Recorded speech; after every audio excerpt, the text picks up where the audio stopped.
Welcome to the award-winning Superhuman Academy podcast, where we interview extraordinary people to give you the skills and strategies to overcome the impossible.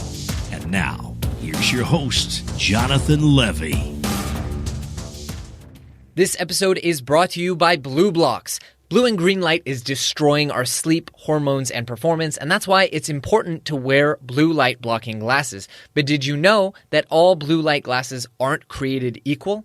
I personally have started wearing Blue Blocks blue light blocking glasses, as they are the only blue light blocking company in the world that create evidence-backed lenses for filtering blue and green light. Their Australian lab-built lens technology is fitted into the most fashionable frames, and they even can make prescription and reading glasses in their optics lab. Whether it's their Sleep Plus glasses that block 100% of blue and green light, their Summer Glow mood booster glasses, or their blue light computer glasses, Blue Blocks has you covered. I wear my Sleep Plus glasses 2 to 3 hours before bed, and my sleep has never been better, and I feel so well rested. The daytime ones are also great at reducing digital eye strain, headaches, and lowering stress. With free and fast worldwide shipping using code SUPERHUMAN at checkout, now is an amazing time to level up your sleep and eye health. Just go to blueblocks.com, that's BLUBLOX.com, and enter code SUPERHUMAN to save 15%. Greetings, Super Friends, and welcome to this week's episode, which is lovingly crafted thanks to an awesome 5-star review from SKB123789 entitled, "Love This Inspiring Podcast." 5 stars. I started listening to this podcast after hearing Jonathan on the Disruptors podcast about 3 months ago, and I've been hooked ever since. I've already implemented so many actionable changes in my life, such as reframing my relationship with alcohol, working out regularly with the Fitbod app, keeping a gratitude journal, and working on nailing down my morning routine. I am also practicing speed reading and mnemonic memory techniques. Thank you from Canada. Well, thank you, SKB. I really appreciate that review, and it totally brightens up our day and keeps us doing what we do. On to today's episode. Today, we are once again joined by Dr. Ann Shippy, a former IBM engineer turned traditional medicine doctor, turned functional medicine doctor, turned author and TEDx speaker. She attended the University of Texas Medical School after leaving a career at IBM Engineering for 10 years. Today, she runs a thriving medical practice in Austin, Texas, and is board certified once again in internal medicine and functional medicine. Now, I wanted to have Dr. Shippy back on the show because last time we talked more about fasting and preventing disease, but I wanted to get a better sense of, first off, what is epigenetics? What does that mean, and what does it practically mean for us? And then I wanted to go a little deeper into mold, because she's actually written an entire book on mold, and hear a little bit and clarify a little bit about her stance on diet. So we expand on everything we talked about last time in the episode, and we also refresh and relearn. So without any further ado, I really enjoyed this episode and I learned quite a bit. So that's a pretty good indication that you are going to enjoy this conversation with Dr. Ann Shippy.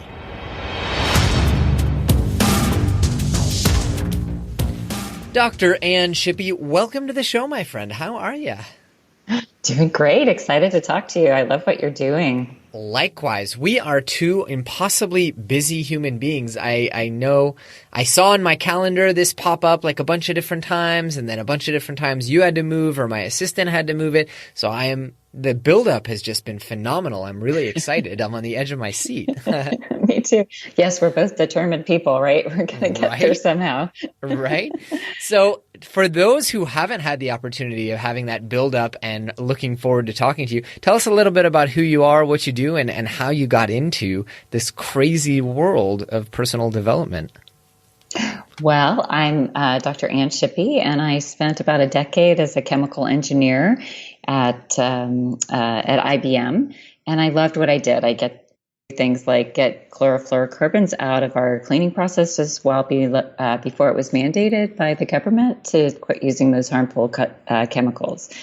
And I ended up getting sick and In the process of figuring out how to get my body well, because from the allopathic, the traditional medicine model, I wasn't getting the answers that I needed. What happened to me, why I was sick, and what my body needed to do to be able to actually heal. And so I had to figure it out myself. And after I did, I decided to go back to medical school in my early 30s and become a physician so that I could really practice medicine differently, one where we partner with the patient and use the latest technology and testing, figure out what's going on with the biochemistry and physiology and genetics to help guide how to get the body back into balance. So that's what I get to do every day now. I'm so fortunate. I get to use my chemical engineering brain to help patients either recover from really challenging illnesses, or I also have patients that just really want to live a very healthy, long life and do everything possible to be healthy. They're, really wanting to do that deep dive into what's happening on a cellular level to be preventive and proactive. And then I also like to help people have healthy babies. What can we do even before we get pregnant, both for the man and the woman,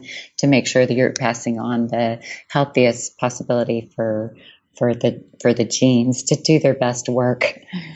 I will definitely want to talk about that. That is something that I hope will be very pertinent to me in the coming year. Before we go down that path, though, I didn't realize with all the writing and public speaking and everything you're doing that you also saw patients. How are you splitting your time?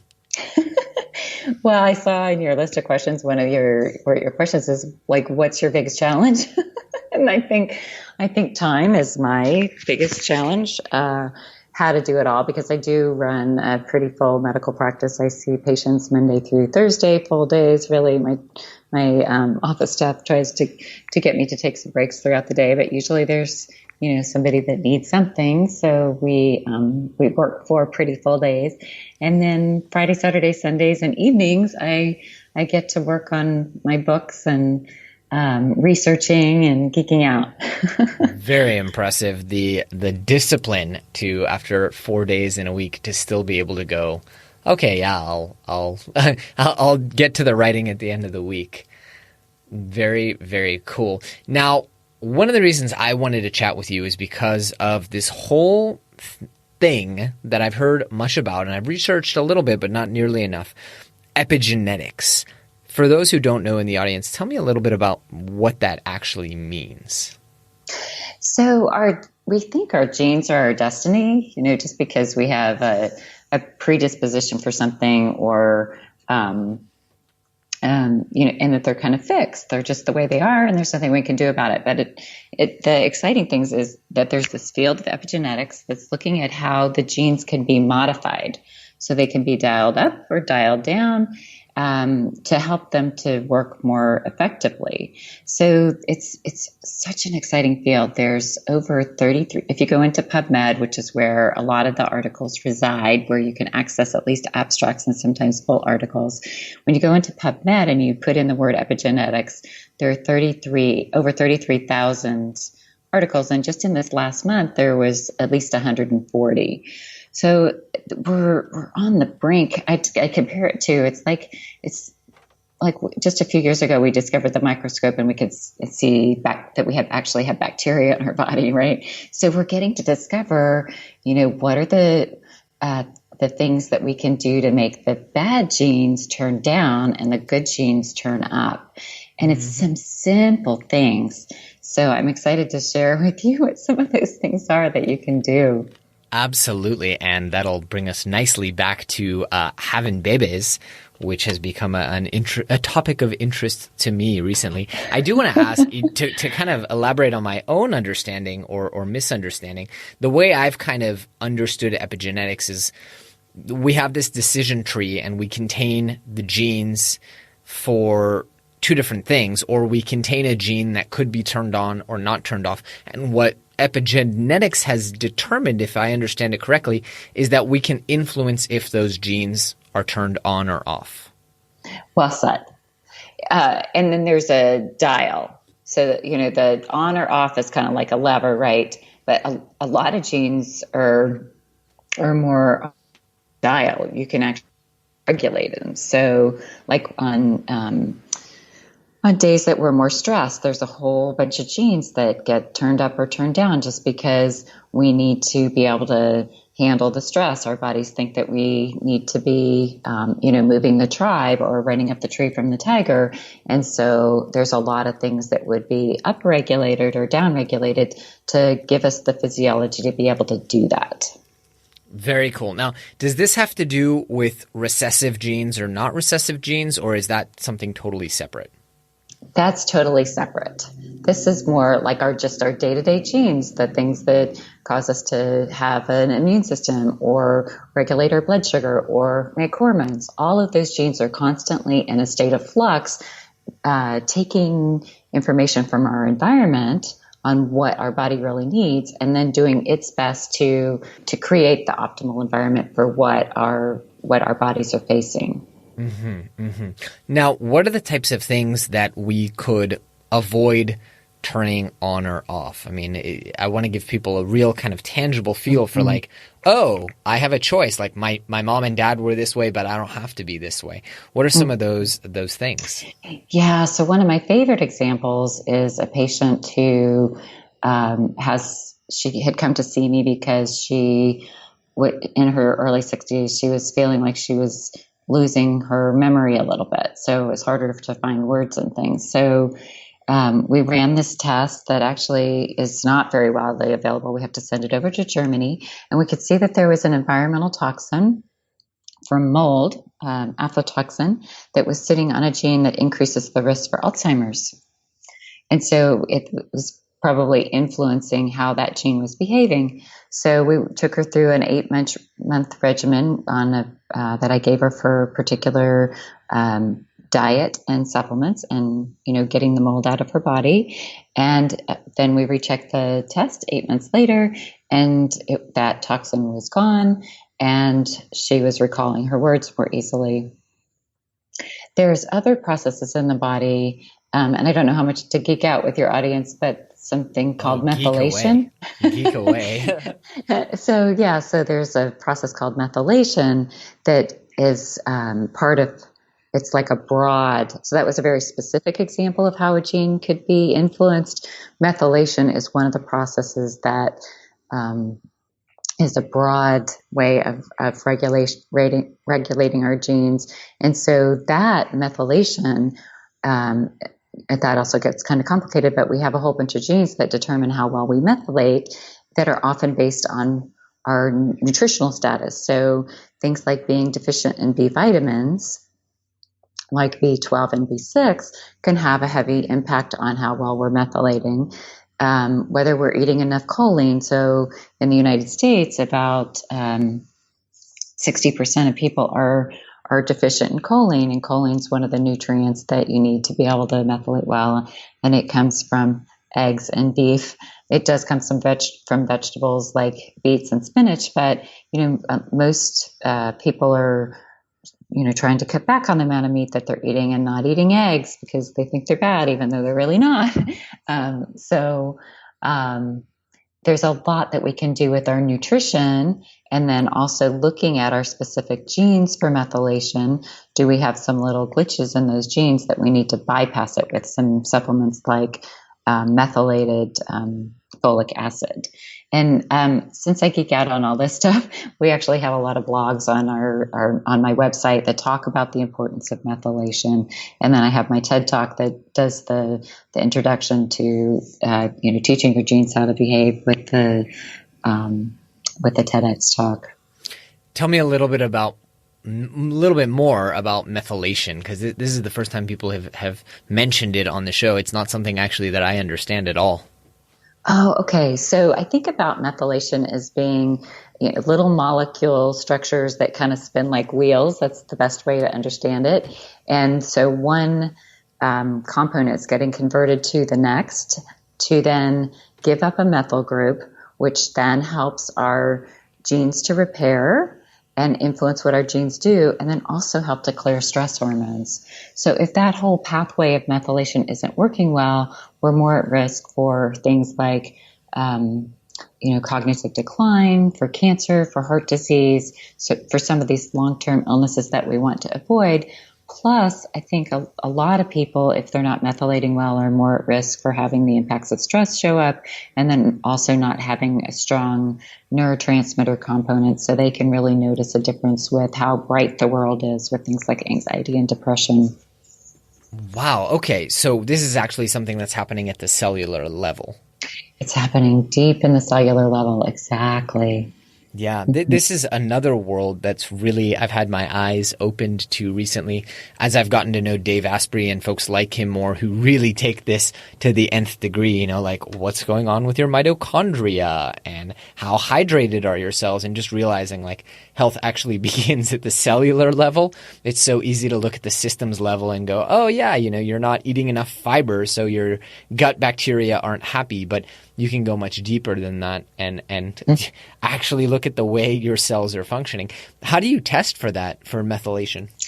Yeah. Oh, and I just want to comment on Dave. I love Dave. He's a dear friend, and he's done such a great job of taking the concepts and putting it into a framework that people can really understand and get, and then have some action that they can take to really start to feel a difference in their body really quickly. So really admire the work that he does. So I'm really fortunate because I get to go outside of our insurance model here in the United States and run tests that often people pay for cash because the traditional allopathic model hasn't really accepted them yet. It's so leading edge. I think it will, that our insurance model will accept it at some point, but right now it's not. So we can do two things. We can look at a lot of the specific genes that make the methylation happen. Like the MTHFR gene is a gene that makes an enzyme that converts regular folic acid into a methylated folic acid, which then is the carrier for the methyl group that does all this good stuff. So we could look deeply into the genes and see, there might be a little glitch here, like taking the choline and converting it into betaine that then helps a specific step work as well. So we can see where we think the problems might be, but then we can look at multiple steps in the methylation pathway, something called homocysteine, methionine. I'll give you the little acronyms, SAM and SAW, so that we can see if something's building up somewhere. So if you have a really high homocysteine, that means that next step isn't working because the homocysteine is built up and isn't getting converted to the next thing called methionine. So it's really fun because I had a patient that followed up just 2 days ago that she had so many of the little methylation gene glitches that we had to work for years. And it wasn't a very fast pace because we had worked on some other things that really got her out of a very severe medical thing. So this is kind of putting the icing on the cake to getting her methylation working optimally. So, we were kind of working on it a couple times a year, but we really had to tweak her diet and her supplements, I would say 6 or 7 times to get her methylation pathway working optimally. And we finally did. We were really celebrating that we had partnered so well to get it so that everything looked like it was really working smoothly. And she was feeling great. Fascinating. What are some of the other things that we can avoid with epigenetics? Yeah, so one of my favorite things that feels so empowering that we can do is to work on how much we're getting exposed to environmental toxins.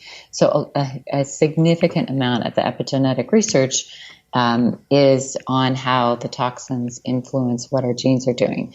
So we can do two things. We can take things a step at a time and start to really clean up our environment. So things like avoiding glyphosate, which is one of the main pesticides that is used to grow our food, or, how we're cooking our food with not using nonstick pans or aluminum foil. We can be aware of what we're putting on our bodies with our skincare and hair care so that we don't have the phthalates and other plasticizers that are then going into our body and disrupting our hormones.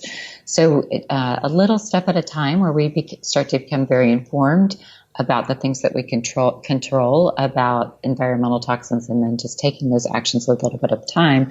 And then the other side of that is doing things that help our body to detoxify the things that we can't control. Like, I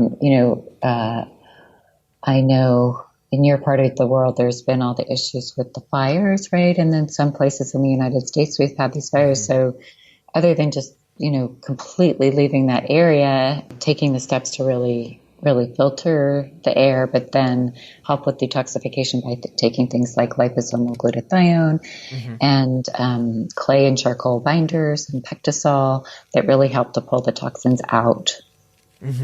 Now, I have a question. I'm not sure if this is epigenetics or just good nutrition, but my wife is rail thin, always has been, and her body only craves, salad. It's actually difficult to get her to consume enough protein from animal sources, whereas the rest of her family struggles with weight. And I've always wondered if that's, and if you looked at them, you would say she was adopted compared to everyone else in the family, not just from that, but also skin tone. And I've always wondered if that's luck of the draw with genetics or if that's epigenetics, that from a very early age she's craved fruits and vegetables as opposed to the other things that maybe the rest of her family craves. Is that an example of epigenetics, or is that something totally different? So both her mother and her father are overweight. Yeah. It's there's probably a little bit of both, but more than likely heavily epigenetics, because in a very different environment she would probably be struggling with her weight as well. Isn't that fascinating? It's so fascinating. So you are also known in the paleo world, and you've written a book on paleo. And I'm very interested in that because obviously you have this biochemical engineer background. You obviously are an MD and a functional MD at that. Why paleo? Yeah, so it's the data. Like when I have people come in, we get our baselines on things like what's going on with your inflammatory markers and what's going on with things like the detailed cholesterol marker or the advanced lipid profile. And I can see the changes. I can see that the body, the inflammation settles down on the paleo diet when it's done right. I think that for me, there's a lot of misinformation out there now on what paleo is. But in addition to how people feel better often with the right paleo diet, and then looking at the data, to me, it is the best foundational diet for most people. So for me, the difference in what a lot of people are talking about with the paleo diet is whether you can include any dairy and what the proportion of vegetables is. So to do paleo healthfully, you still need to be eating a lot of vegetables. It's very, very difficult for the body to get the phytonutrients that it needs to keep inflammation down and to run our detoxification systems if we're not eating a lot of vegetables. And then we need some berries because we need a little bit of fruit to have those kinds of phytonutrients be high. Then a little bit of meat, and then good fats. We need the avocado, the olives, the nuts and seeds to have healthy cell membranes so that we have a healthy heart and healthy brain. Now, so many questions. I'm really glad you talked about dairy, and I'm also glad you talked about animal protein. I'm working right now not just with a functional MD, but also with a naturopath, and actually bringing down the quantity of animal protein that I'm consuming. One, because my cholesterol has skyrocketed, and I don't buy into this whole lipid hypothesis. I know it's about ratio and it's about all that stuff, but at the same time, it's about even more than that. Sorry to interrupt you, but I think it really upsets me now when people just do a regular cholesterol profile, because just having a cholesterol, an HDL, and LDL triglycerides in a ratio is meaningless. I mean, I've had patients come in their 30s and 40s who thought they had normal cholesterols. Like, all that panel looked like it was fine, but then they had ended up having early heart attacks. So it's misleading in that just those numbers are normal, that you're safe. And then so many people who have had high colesterols and have no plaques, even into their 70s and 80s. Exactly. So what we have to, so everybody's getting misled about what to do with that. So what you really need to do is what's called an advanced lipid panel, where we look at the size of the particles of the LDL, the bad cholesterol, and the oxidized forms, and then the size of the particles of the HDL. So with the LDL, we want nice big particle sizes because it's the smaller ones that are more likely to get into the lining of the blood vessels and cause the plaquing. And then the HDL, when it's small, it's not a very good garbage truck. So we want nice big fluffy HDL so it can go around and gather up the garbage when we need it. And then the other thing is really looking at some detailed markers for inflammation. So you can get a high sensitivity CRP at almost any lab, but to get something called an LPPLA2 or an MPO, a myeloperoxidase oxidase, those are really indicators of the level of risk, because you have to have some inflammation going on for that plaquing and clogging of the arteries to occur. Hit me again with the name of those tests. I'm writing this down. Yeah. So it's the LDL sizes. So one of the most important ones that I look at that is the VLDL. So that's the very small LDL molecules. We want that to be very low. And then on the HDL, we want the nice big ones. Then the markers for inflammation are high sensitivity CRP, so HS-CRP, LPPLA2 is the other one that's a very good indicator. And then just say MPO. So the MPO, awesome. And I can get all that to you too. So in the United States, we have a lab called Quest that's, one of the regular laboratories now that has collaborated with Cleveland Heart. And you could go to pretty much any Quest location and get this more extended profile. And then there's also a company named Boston Heart that I like to use to get this data so that people really know, am I doing everything that I can be doing to avert having the heart attack and stroke? So important. So I'm with you on that. And I don't, unfortunately my GP does subscribe to this and offered me statins, to which I told him thanks, but no thanks. But at the same time, what's your take on animal protein? I know, as you said, a lot of people don't do paleo right. And they do keto, and so they live off dairy fat and meat. What's your take on animal protein? I mean, how much should be consumed? Do you have a preference for certain types of animal protein over others? What's the thinking? So I think it's really an individual thing. So when we watch these advanced lipid panels, it's really fun to run an experiment. So you can do one particular dietary approach for about 4 weeks, get a baseline and do it again in 4 weeks and see what's true for you. Because again, a lot of this is the genetics and epigenetics on how your body handles it.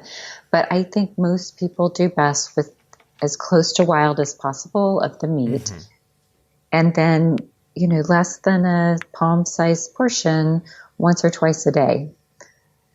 Yeah. Which is such a huge departure from how most people eat if they're doing paleo. It's like 3 servings of that size at every meal. Or more, exactly. Or more, yeah. And so I think it's important for people to know that they really do have this tool that they can use to evaluate what's true for them. The other fascinating thing has been with these inflammatory markers in dairy. Pretty much everybody that once we've taken them off every bit of dairy, even the ghee, that we see some decrease in the high sensitive CRP, the MPO and LPPLA2. So I'm pretty convinced about the dairy based on what I've seen from many patients now, that it's, even if you don't have the other symptoms that some of us get, like our guts let us know that it's not happy with the dairy, or have some, hormones go out of balance from the dairy. Definitely that prevention for the cholesterol, I think, is true for most people. Yeah, so important and worth mentioning, every time that the paleo diet comes up. Now, I did want to also talk about mold. We talked about mold a little bit earlier. I know you've written extensively about mold. I recently, we're having to have all kinds of work done because we've had all kinds of leakage, which has caused mold in our apartment, which is a pain in the butt. How serious and how prevalent is mold? I mean, should everyone go out and panic that they've been exposed to mold, or is it really, if you don't have symptoms, you're probably okay? No, a lot of the symptoms of mold, or all, what's going on in the body, is even at an epigenetic level and can be, most people have like a tipping point. So you definitely do not want to be exposed to mold, even if you don't have symptoms, because it's poisoning your mitochondria, the little organelles inside the cell, your cell membranes, influencing your epigenetics, like we were talking about earlier, with the patient just noticing a little memory decline. And it really increases the risk for cancer, but it also increases the risk for having birth defects and miscarriages for people that want to get pregnant. Some of the saddest things that I've seen is for people that were in mold that were trying to get pregnant or did get pregnant. So especially from a fertility planning standpoint, you want to have an environment that you're not getting exposed to mold. Mm-hmm, mm-hmm. So what do we need to do? I mean, obviously, limiting our exposure is very important. Should we be testing ourselves in our homes for mold? Are there things that we should be taking or doing to increase our likelihood of staying clear? What's kind of your basic mold protocol that every human being should undergo? Yeah, and I can imagine people are having alarm bells going off listening. Right. So we have AnnShippyMD.com/mold that has a lot of this summarized for people.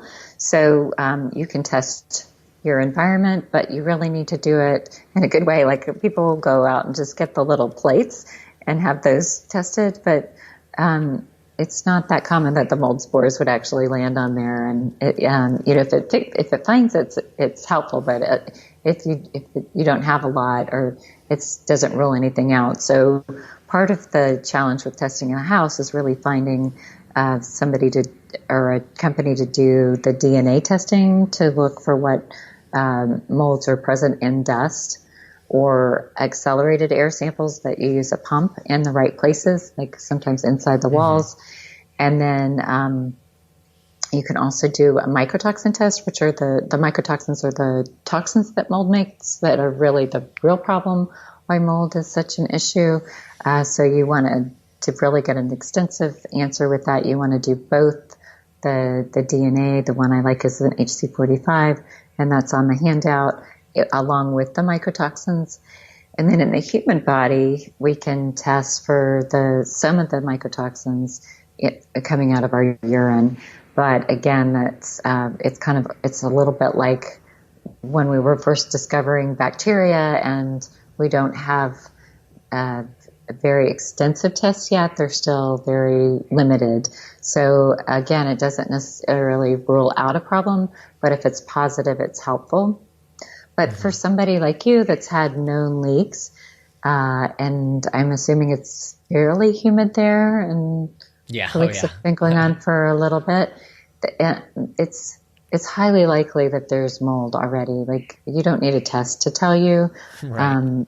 The building materials that we use are impregnated with mold usually already in the drywall, and then in these moist environments, it's already heavily in the environment. So what you need to do is find either a remediation company or an inspector to come up with a remediation plan and protect yourself. So one of the most dangerous things is to open up a wall that has had water damage, that has mold in it, because you actually release a whole lot of toxins very quickly and spread around the toxins and the mold spore just by opening it up. So you want to have help with setting up containment. It's basically plastic walls to make sure that the toxins stay right there and don't. And then the people doing the work really need to be wearing like biological warfare garb kind of things. They need to be wearing a respirator and a suit to protect themselves.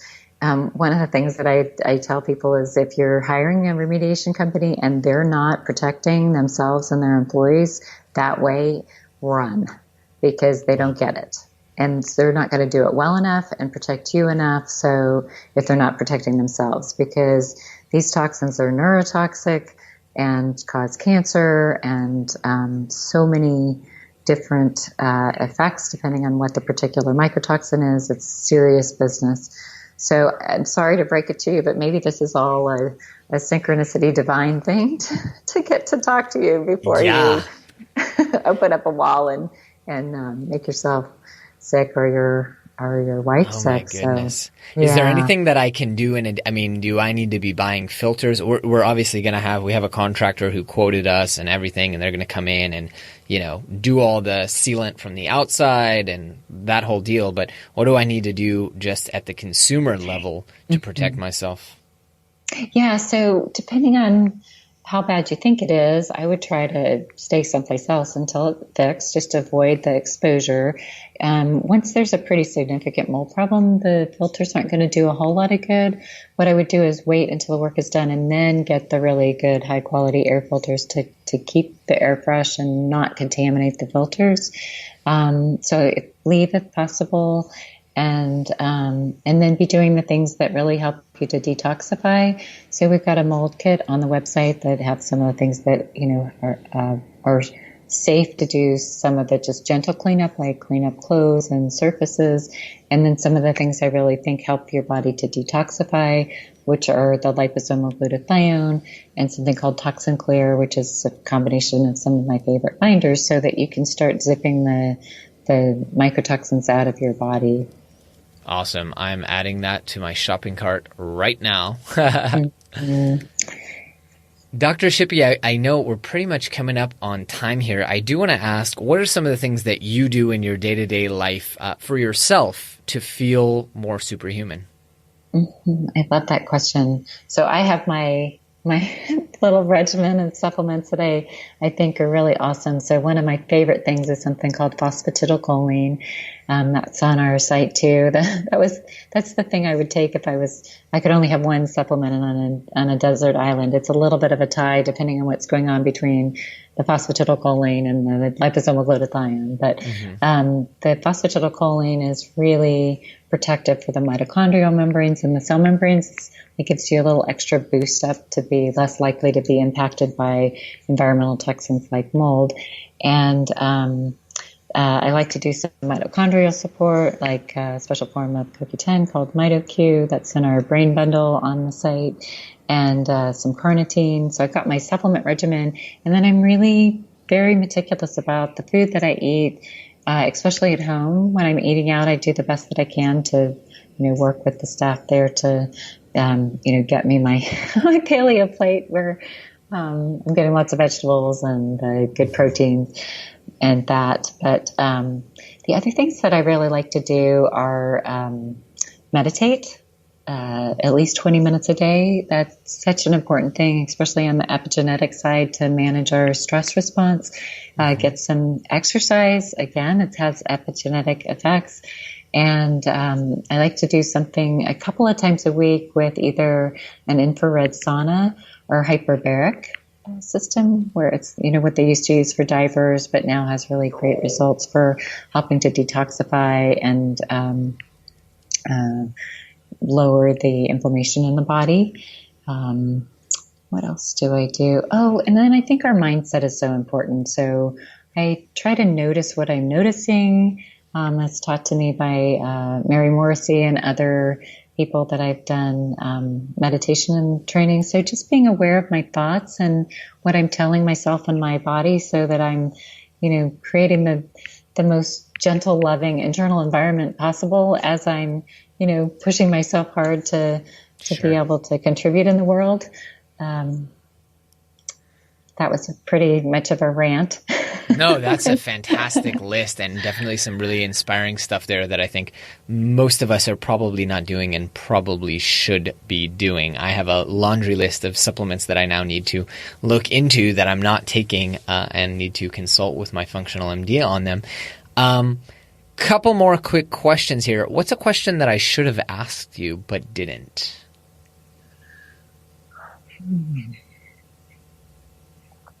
You're so good at asking questions. You're really great to interview with. Thank you. I appreciate that. Well, we can skip that question. That's totally fine. Well, actually, I have a question. Yeah. So this whole thing about aging, like what's up about that? I think is the question. So I think a lot of people. I'll answer my question. So a lot of people have this preconceived idea that we're in this ongoing decline. You have your best years in your 20s and then it's decline after that, right? Mm-hmm. I think that's what most people think. But I want to challenge that mindset. And even I really think we can have the mindset that we are getting better as we age, and that our bodies have so much more resilience than we give it credit for. And that we can live healthfully into our 70s, 80s, and potentially even our 90s, and feel really good in our bodies. And if we don't, then that's our opportunity to, get back to the biochemistry and physiology and help to shape that into a positive way.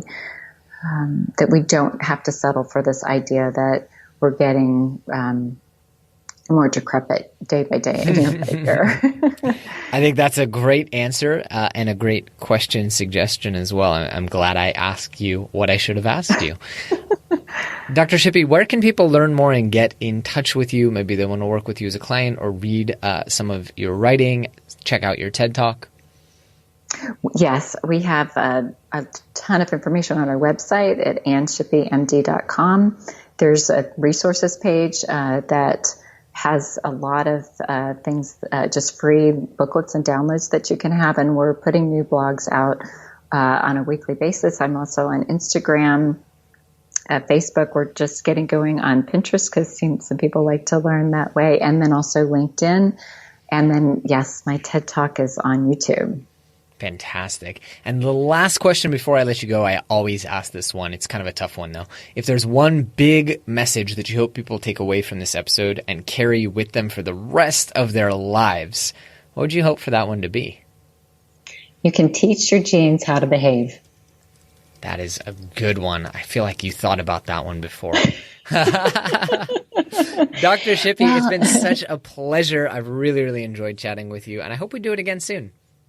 Me too. You're so fun to talk to, and I wish you all the best with figuring out your water leaks, getting those fixed and cleaned up. So thank you. So that you stay healthy. Awesome. Well, let's talk soon. All right. Take care. Thanks for tuning in to the award-winning Superhuman Academy podcast. For more great skills and strategies, or for links to any of the resources mentioned in this episode, visit superhuman.blog.